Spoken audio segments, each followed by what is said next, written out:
Assalamualaikum warahmatullahi wabarakatuh. Selamat pagi anak-anakku sekalian. Bagaimana kabarnya hari ini? Semoga kalian dalam keadaan sehat walafiat dan selalu dalam lindungan Allah Subhanahu wa taala.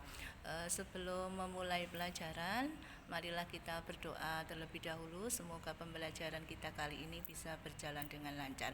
Berdoa dimulai. Selesai.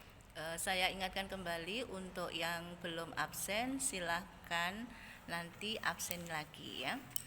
Anakku sekalian, pada hari ini nanti kita akan belajar bab 1 tentang manusia, tempat, dan lingkungan. Kemudian kompetensi intinya memahami pengetahuan faktual, konseptual, dan prosedural berdasarkan rasa ingin tahunya tentang ilmu pengetahuan, teknologi, seni, budaya terkait fenomena dan kejadian tanpa mata. Adapun tujuan pembelajaran kita kali ini, setelah pembelajaran peserta didik diharapkan mampu menjelaskan pengertian ruang, menjelaskan pengertian interaksi antar ruang, menjelaskan kondisi saling bergantung yang diperlukan untuk terjadinya interaksi antar ruang. Manfaat pembelajaran, siswa dapat menjelaskan pengertian ruang. Siswa dapat menjelaskan pengertian interaksi antar ruang dan siswa dapat menjelaskan kondisi saling bergantung yang diperlukan untuk terjadinya interaksi antar ruang. Anakku sekalian, silahkan dibuka buku paketnya halaman 3. Silahkan dibaca sebentar untuk halaman 3.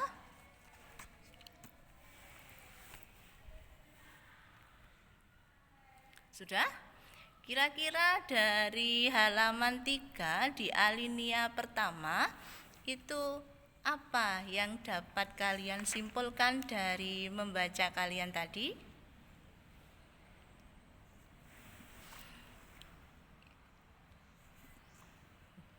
Ya. Ini yang bisa dilihat di halaman 1, halaman 3 adalah pengertian tentang ruang. Kalian atau manusia itu tinggal pada suatu ruang di permukaan bumi. Nah, ruang itu apa? Ruang adalah tempat di permukaan bumi, baik secara keseluruhan maupun hanya sebagian yang digunakan oleh makhluk hidup untuk tinggal. Berbagai ruang di permukaan bumi memiliki karakteristik yang khas. Karakteristik yang khas tersebut dapat berupa tanah, batuan, tumbuhan. Misalnya jika kalian berkunjung ke suatu tempat, tentu karakteristiknya itu akan berbeda. Ada yang berupa tanah, kemudian ada yang batuan, kemudian ada yang tumbuhan. Kemudian interaksi antar ruang.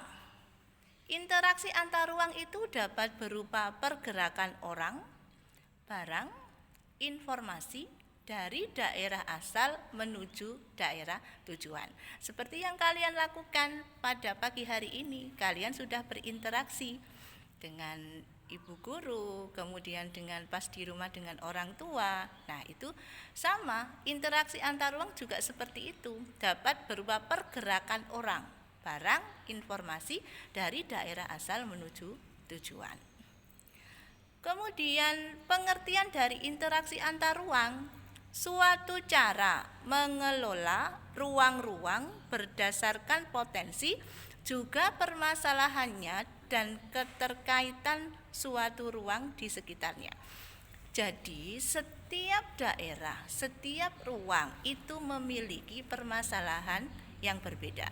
Jadi kalau misalnya di kota A masalahnya seperti ini, kemudian potensi yang bisa dikembangkan seperti ini, kemudian di daerah B permasalahannya seperti ini, potensi yang bisa dikembangkan misalnya seperti ini. Jadi tiap daerah itu punya karakteristik yang berbeda.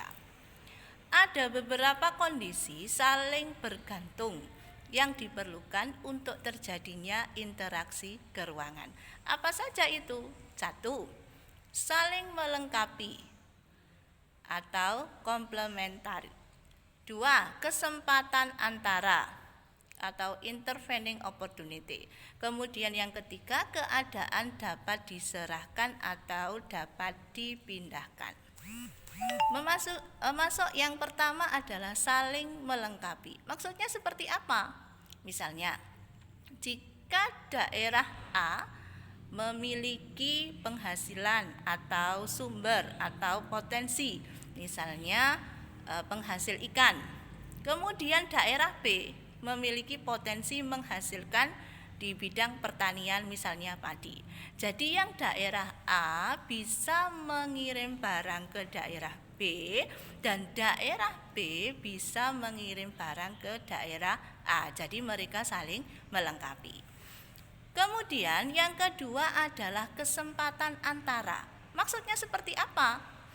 Kalau misalnya daerah A punya potensi penghasil ikan, daerah B punya potensi penghasil ikan, daerah C penghasil bidang pertanian.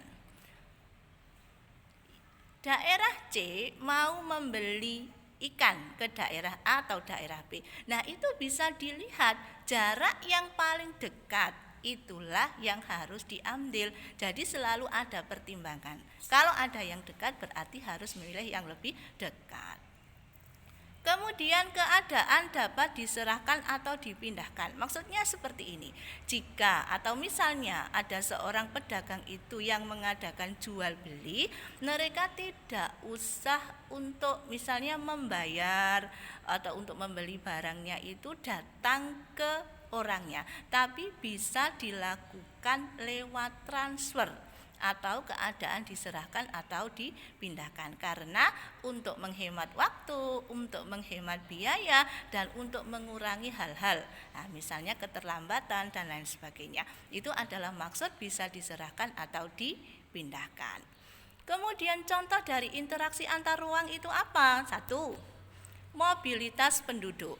Mobilitas penduduk adalah interaksi dalam bentuk pergerakan atau perpindahan manusia.